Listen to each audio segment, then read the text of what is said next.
Ngayon mga idol ay ituturo ko naman sa inyo kung paano nga ba natin mapapalitan ng password ang ating mga forgotten password ng Facebook account kahit walang phone number at email address. Pero bago tayo magpatuloy mga idol, kung bago ka pa lang dito sa aking channel, ay paki-like and subscribe naman mga idol. At pindutin mo na rin ang notification bell para lagi kang updated sa tuwing may bago akong video na ina-upload. Tara, simulan na natin!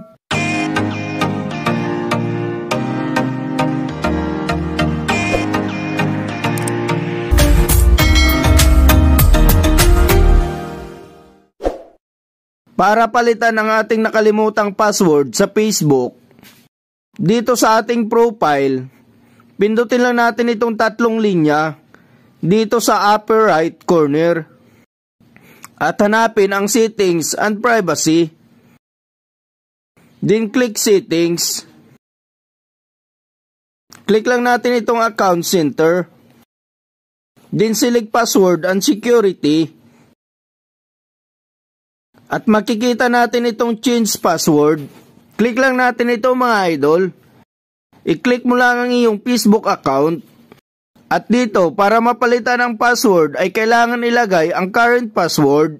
Since na nakalimutan na natin mga idol, i-skip lang natin ang part na yan at proceed tayo dito.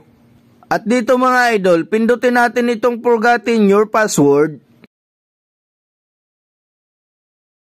Since hindi na rin active or nakalimutan na din ang password ng ating email, kaya hindi na din natin mabuksan ito.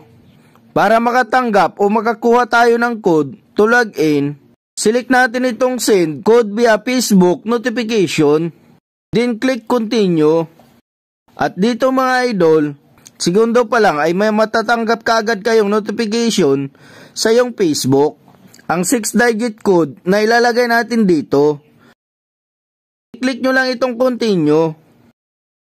At dito, create a new password. Ilalagay nyo na ngayon dito mga idol, yung bago nyong password.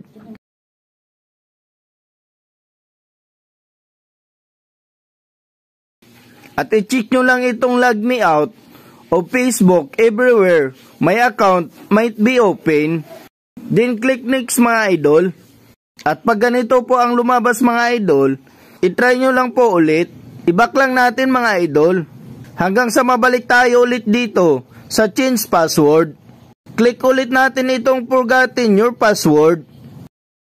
At piliin ulit itong send code via Facebook notification. Then click continue.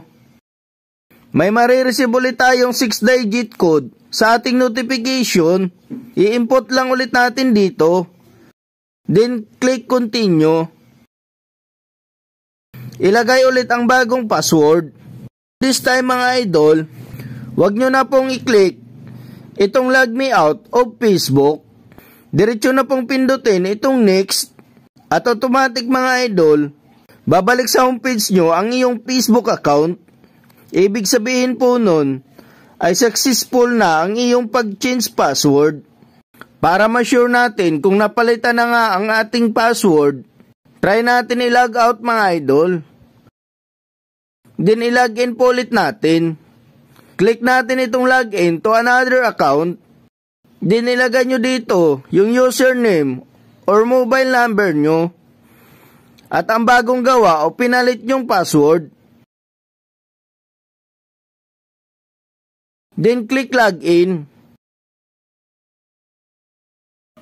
At makita natin dito mga idol, nabuksan ko na ang aking Facebook gamit ang aking bagong password. Kaya huwag kayong mag-alala mga idol. Kung nakalimutan nyo na ang password ng inyong mga Facebook account, kahit wala na yung mobile number at hindi na rin active ang ginagamit mong email address sa Facebook mo, kasi ganun lang kadali ang proseso mga idol para mapalitan ng panibagong password ang mga forgotten password na Facebook account.